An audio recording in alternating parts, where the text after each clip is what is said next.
Always to have you with me tonight, where we are closely watching the weather as was expected. Some turbulent weather, some showers, some significant thunderstorms in much of Kentucky. This all part of a system that is going to give us the continued threat for some heavy rain on and off, and all of this is still way out and ahead of what might be left from Hurricane Helene. We will talk about that. My news gathering reporting day took a turn, an unexpected one, as did maybe just getting home for a lot of Magoffin County residents who, let's just say, if you live on far Middle Fork and you're maybe going to get your kids from school or something of that nature to the store and got back and within a few miles of your home realized you weren't going to get there the easy way around. Another bridge closure that happened earlier today. The state blocking off a bridge, saying it's unsafe for use, with the judge executive trying to find some sort of an immediate and temporary solution until it can be replaced. I'll show you where it's at and tell you everything I can in just a few seconds. I've got another indictment returned and unsealed now that it's been served by the Magoffin County Grand Jury, and a host of news and information to get to real quickly, though. Let's take a look at your weather outside.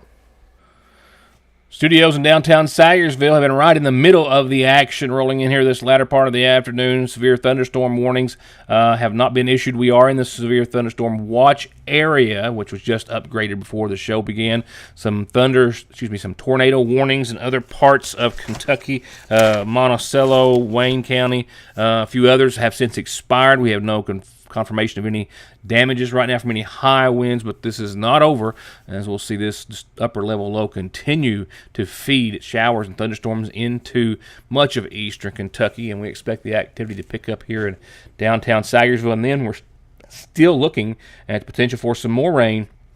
Right now the timing looks to be on Friday from what's left of Hurricane Helene, which is not even a hurricane yet, but is already talking about setting records.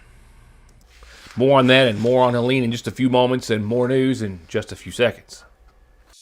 The Big Sandy Healthcare System family is excited to welcome and introduce to you their newest team member, Dr. Emily McCormick, DMD. From right here in Eastern Kentucky, Dr. McCormick joins Hope Family Dental and is excited to see and serve patients in Magoffin County.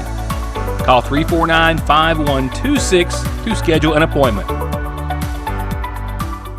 Thanks to you, Fraser's Prater Drug has been voted #1 in customer satisfaction with Good Neighbor Pharmacies for the 7th year in a row. With curbside pickup for all of your prescription, allergy, or even multivitamin needs. Or come in and pull up a stool while you shop, or just visit downtown and treat yourself to something extra tasty or sweet. Where locally owned means a more personal, reliable, and friendly pharmacy. Fraser's Prater Drug. Whether you've got a new ride and you want it to stand out in the crowd, or you want your current ride to look and feel like a new one, no one does lifts, wheels, and tires better than Conley's. Stop in now for spring tire specials, free quotes, and 0% financing, or log on to conleytire.net. Someone dies in the U.S. every 7 minutes from an overdose, and over half of the population gets or takes pills from a friend or relative. And about 46 million and counting are exposed to narcotics in their drinking water. So don't toss them, flush them, or leave them lying around. Safely dispose of your unneeded meds anytime at Parkway Pharmacy, where you can always talk to a pharmacist when you need one. For whatever reason, if your working days are over, don't do anything before you meet Grover. Social Security, disability, SSI, work injuries, wear and tear, and hearing loss. 888-9-GROVER. Outlaw Axe Country isn't just about the games, it's about the food, the cravings, the carnival cravings. Perfect for lunch or a fun date. Hot dogs with scratch-made chili, onion petals, nachos, the grilled cheese, and hand-squeezed lemonade. And oh my, the desserts. Deep-fried moon pies, Oreos, my favorite, the PB&J, the pineapple sundae, and look at the funnel cakes. And they even have old-fashioned car hop curb service. Outlaw Axe Country, Broadway in Paintsville. Certainly some similarities in a bridge closure today, and one that many residents in another part of Magoffin County saw for a number of months. However, This one, much more of an inconvenience for about 110 or so people who travel through this portion of Far Middle Fork each and every day. McGoffin County Judge Executive Matt Wireman says the state had it barricaded off and deemed impassable and unsafe, and then he was notified thereafter in realizing the severe inconvenience and danger that it poses to McGoffin County residents in regards to emergencies that could certainly arise in the 3-month or so estimated time frame that it might take to get this bridge replaced. He's looking for a temporary solution. Today, a little afternoon, I got a call from the district office in Jackson from the chief engineer, just informing me that they was going to be closing down Kentucky 378 on Far Middle Fork because of a failing bridge that wasn't on their inventory. And what that means on the state routes and the county routes, they inspect all roads or all bridges that are over 20 foot long, and they're inventoried. This is a small bridge on 378 Far Middle Fork at the 3.1 mile marker, somewhere in that vicinity. And apparently some trucker called in and said as they went across it loaded that they felt the bridge give. And he sent some engineers over to look at it, and they determined it wasn't safe, and they barricaded it and sent out a press release saying that it was closed indefinitely. I've been over to the scene and looked at it. There's no way in or out as far as getting around it with a county road or anything like that. So they're going to have to put some kind of temporary bypass in. Not sure when that can occur because the alternate routes out of there is to go up to 1094 and then either go to Route 30 or 205, and that's quite a haul. Specifically, this bridge on 378 is at mile point 3.2 or so. That means that with 378 being about 8.5 miles in total length from Route 30 to the county line, of course, it is 5.5 miles from Route 30. So anyone who lives on that first 5.5 miles from the Route 30 side, well, no harm, no foul. But for everyone else who lives on that other 3 miles or so, on the other side, going to the county line, well, you can't get there from here. And that is going to cause some serious travel time issues. And certainly for school buses, emergencies, and the like, it means that some sort of a temporary solution really needs to be made. Talked to the state EM, Eric Gibson, and I've talked to Rocky Atkins. So we're pushing to make sure there's some type of immediate action taken. We can't have a road barricaded for 3 miles worth of citizens that have no way to get in and out just for normal business, but we have no way as it stands right now for fire, police, and emergency services and medical services to get in and out there. So I'm waiting on the state EM to call me back now. Just hung up from him just a moment ago. He was looking into what can be done, what actions we have to take, whether there's a local state of emergency has to be declared, or if it's on the state level, or what exactly has to be done. But we can't have a section of our state route closed indefinitely. You know, we had this on 3334, Old Lick Creek Road, Brushy, whatever you want to call it over there. But there was a way out to another state route within a very short distance both ways. It was an inconvenience, but it wasn't much of a safety issue. This is a major safety issue in my opinion. Is the classification of road, does it make this any different of a situation as far as this being a WL line state route? It's not, when we start looking at snow clearing routes, we have the A's, the B's, and the C's, I believe is how they call them. When it comes to prioritization, this would fall down to the B level. As I understand it, based on the state information they have, that the traffic count at that mile point is around 100 to 110 cars a day. So that's not a lot of cars, but that's a lot of cars. Yeah, and a lot of miles to travel, like you said, to do the workaround.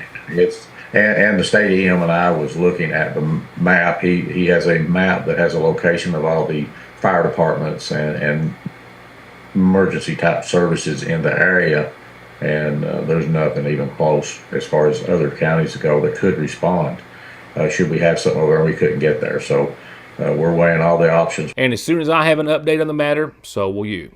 As I go into a brief break, one of our sponsors coming up is the one that's hosting a Logger Appreciation Day event at each of their 3 locations. Green Tree Forest Products Incorporated, which has a lot here in McGoffin County on top of the Ivington Hill, is inviting all loggers to stop by.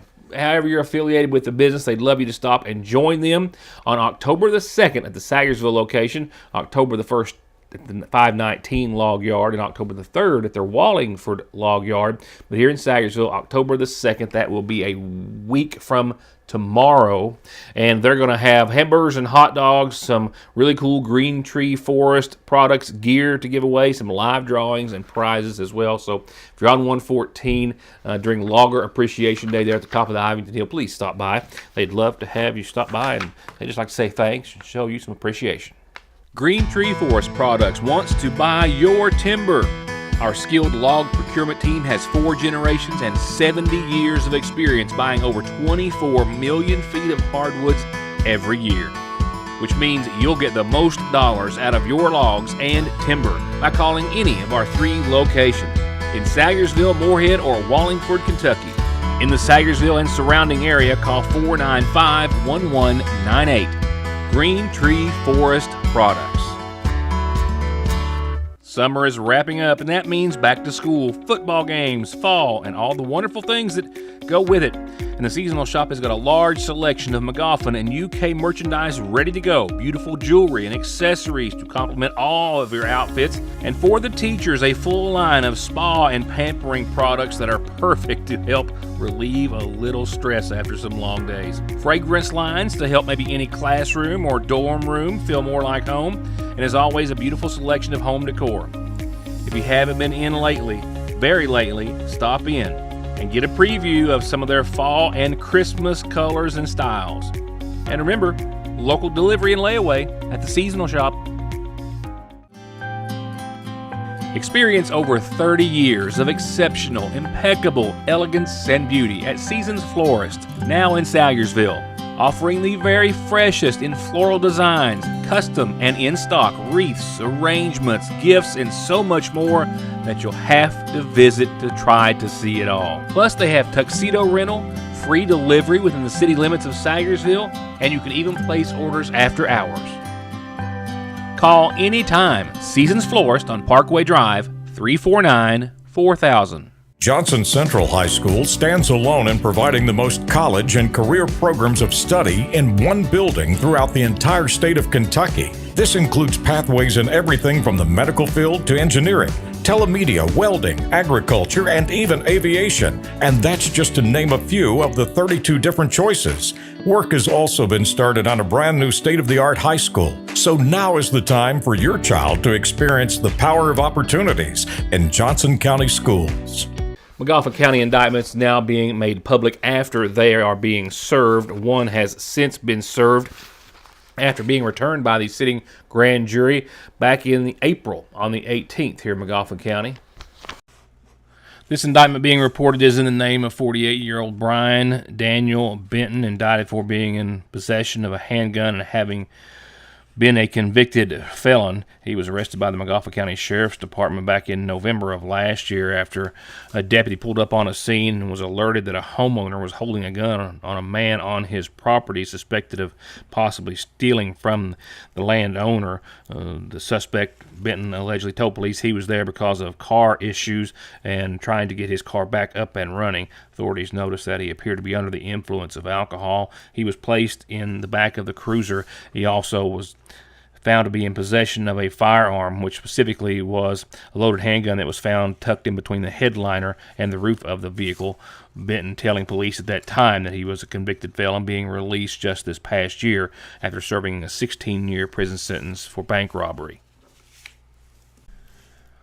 Moving on, and before I go to your calendar, here's a big announcement for you and a reminder. The sixth annual Walnut Festival is coming up this weekend here in McGoffin County up the river at the Battlefield Park on Half Mountain Road. They're going to start cranking it up at 11 o'clock with a lot of great talent, a lot of great food, vendors, a lot of great things. I'm going to go over your full list of things they've got scheduled and for you to do and see throughout the rest of the week. But got to remind you right now that they're going to have the Tommy Webb Band, the Terry Miller and Traveler Group, Ethan Allen, Hillbilly Tradition, Austin Reynolds, and the Get Down Boys, High Carbon Steel, Ricky Conley, Troy, Carlos, all singing and providing a great deal of entertainment. Now, you got to bring something to sit on, but that's all it takes. This is free for everyone, and I promise you, they do have something fun for everyone of any age. Local vendors, face painting, inflatables. They've got their car show again, a big cornhole tournament, and a lot of fun. And I'll go throughout the full schedule and list for you before the week's end, because this Saturday is going to be the 6th annual Walnut Festival, and looks as though that's going to be just in time for a break in the rain. Fingers crossed. That's what we're looking at. So it looks to be a great Saturday for everyone to head to Half Mountain. As for the rest of the calendar, don't forget the Prestonsburg VA Clinic is hosting a Veterans Flu Clinic for all of our veterans at the next DAV Chapter 15 meeting here in Sayersville and the Henry Joseph Edition in the back of the Lloyd M. Hall Community Center. This is October the 3rd. That is next Thursday, 5 to 7. If you have any questions, call Commander Lloyd at 349-2299 or Tammy at 422-4983. This is the VA Clinic's annual event to try to get our veterans protected from the flu. The Fabric of Hope Pink Ribbon Luncheon is going to be hosted at the Magoffin County Extension Office. And ladies, if you're planning on coming, it's October the 24th at noon. But please call as soon as you can and register and let them know that you're going to be there. 349-3216. Helps them be prepared for everyone who is going to be there for everything, including the drawings for door prizes and the free lunch and the gifts and of course, everything that goes along with this long-standing annual cancer-related event. With that, funeral services tonight begin with a reminder of services to be held Thursday at 1 for 78-year-old Mary Cook, who passed away on Sunday, survived by her sons Rick Cottle and Mike Cook, her brothers Harry Cottle and Henry Howard, as well as 3 grandkids and 4 great-grandkids. She's preceded in death by 2 daughters, Greta and Shirley Cottle, and her brothers Frankie Howard and Ricky Lee Howard, and her sister Chickie Lee Howard. Again, services start Thursday at 1 from the funeral home, the Magoffin County Funeral Home. Visitation will be tomorrow evening from 6 until 9.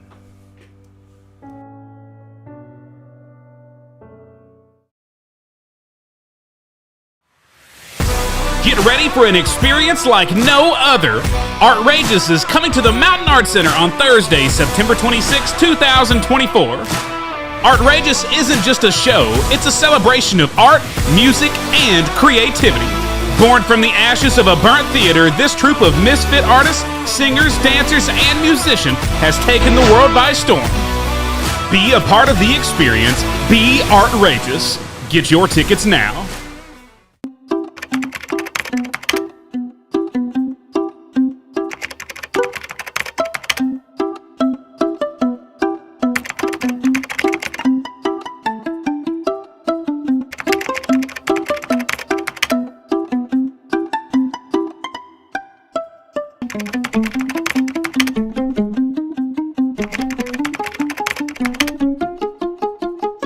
There are several risk factors that may put a patient at risk for heart disease. Especially people who have diabetes or hypertension or high cholesterol and have a family history of heart disease. Neglecting to see a cardiologist can put you in trouble. You may develop problems that may not be reversible. We see many people who do not have an actual diagnosis of a heart problem, but may be at risk of heart disease, and we do whatever we can to help mitigate that risk to help prevent disease in the future. ARH, more for Appalachia.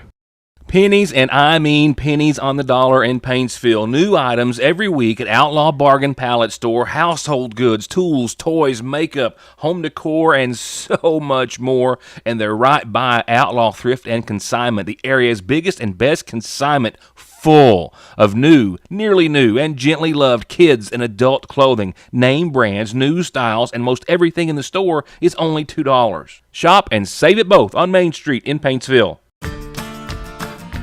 I believe in Kentucky. I believe in Kentucky. I believe in small town values. And mom and dad and the things they handed down. I believe some of the best people in the world are farmers. I believe in insurance that protects families, homes, and cars. I believe in always finding a way to do what you love. I am Kentucky. I am Kentucky. I am Kentucky. Now let's take a look at your severe weather potential. Talk about what's happening, and not just for tonight either, as we've got an active weather pattern for a couple of reasons. Another one of those being Helene throughout your 7-day. All right, near term, short term, keep your eye on the conditions because they're going to be changing and can. We here in the downtown Sagersville area have kind of been threading the middle of the needle there, so to speak, with some pretty good storms just to the north and to the south to some degree. As you can see, their movement there, and some folks getting some good downpours out of these real bright and deep red areas, and that's going to continue to be the pattern over the night. We have since, in the past hour or so, finally been put into the severe thunderstorm watch area. Johnson and McGoffin counties were not included until about 5 o'clock or so, but understandably so, we have since been. And then we will continue to see this upper level low pushing these strong cells through eastern Kentucky. We've seen tornado warnings in other parts of Kentucky which have since expired. At this hour, I have none active. I have no severe thunderstorm warnings active at this particular moment either. But keep in mind, this show sometimes, like today, the local Doppler radar information is 10 to 15 minutes off, so I want you to make sure you keep a good eye on outside and current conditions. Then after we get through this, then it's going to be Hurricane Helene. Right now, the National Weather Service and Atmospheric Administration is saying that Helene is going to go from a tropical cyclone to maybe a Category 3 hurricane in the fastest manner that's ever happened. It's going to explode, literally, and it's going to increase 70 knots in about 72 hours from yesterday. Forecast to make landfall along or near Florida's Big Bend Thursday evening. And widespread rain, wind, storm surge impacts, of course, to the southeast, still up to a foot of rain on the coast. And as you can see, whatever is left of it, it looks to pretty much cover the state of Kentucky. Now, still too far out to know how much rain and moisture we might get from that. But some folks could already be picking up a lot of rain, which we needed. We just don't need the storms to go along with them. But between now and whatever is left of Helene, which looks to make its way into Kentucky sometime on Friday at this point. A pretty good bet midday to early afternoon on your Friday. Now, as far as the nuts and bolts of your Licking Valley RECC 7-day, surprise, we've got an 80% chance of showers and thunderstorms tonight, and the bulk of that will be up until about 10 or 10:30, I think, or so. Can't rule them out thereafter, and some folks will see some will not. And we're going to get ready to see one here in downtown Sagersville, I think, pretty soon. In the next few minutes. 63 patchy fog to go along with all that moisture tomorrow for your Wednesday showers and thunderstorms possible to the tune of 80%. Mainly before 3 looks to be the heaviest of what we might see. And we're not talking about a great rainmaker as far as just in totality, maybe a tenth to a quarter of an inch during the day tomorrow and maybe another tenth of an inch tomorrow night. That's without any thunderstorms which could develop. And as you see, some of those are just laying down some pretty good amounts of rainfall and a lot of lightning associated with this. Things start to calm down a little on your Thursday. 75, a 50% chance of showers. Not so much thunderstorms in it to speak of thereafter. Just cloudy and a 50% chance of showers in mid-70s, low 60s at night on your Thursday. Friday, we're still working our way out of all of this upper level low and this low pressure making its way out of here, leaving us with 73 for your Friday. More clouds than sun and a 40% of just some showers into your Friday morning, but by Friday afternoon or so, we'll probably work that way up to about 80% chance of showers and thunderstorms back into your Friday. So Friday not looking to be a dry day, and that will be because of Helene. Will whatever is left of Helene be out of here in time for the Walnut Festival on Saturday? Pretty hopeful I am. And it's going to be nice and cool, 78, mostly sunny, and right now only a 20% chance of some showers on your Saturday and no storms. It's a pretty good forecast, pretty good recovery just in time for the very fall-like weekend compared to last. 76 on your Sunday, 59 for your low, 50% chance of showers. Sunday night, still no thunderstorm chances. We do have a chance of a thunderstorm or two into your Monday with 73 and 57. Your high, your low, partly sunny. Tuesday, still low 70s, still partly sunny, and a 40% chance of showers. That's it for tonight. I'll see you back here tomorrow. Thank you, as always, for being a part of the show.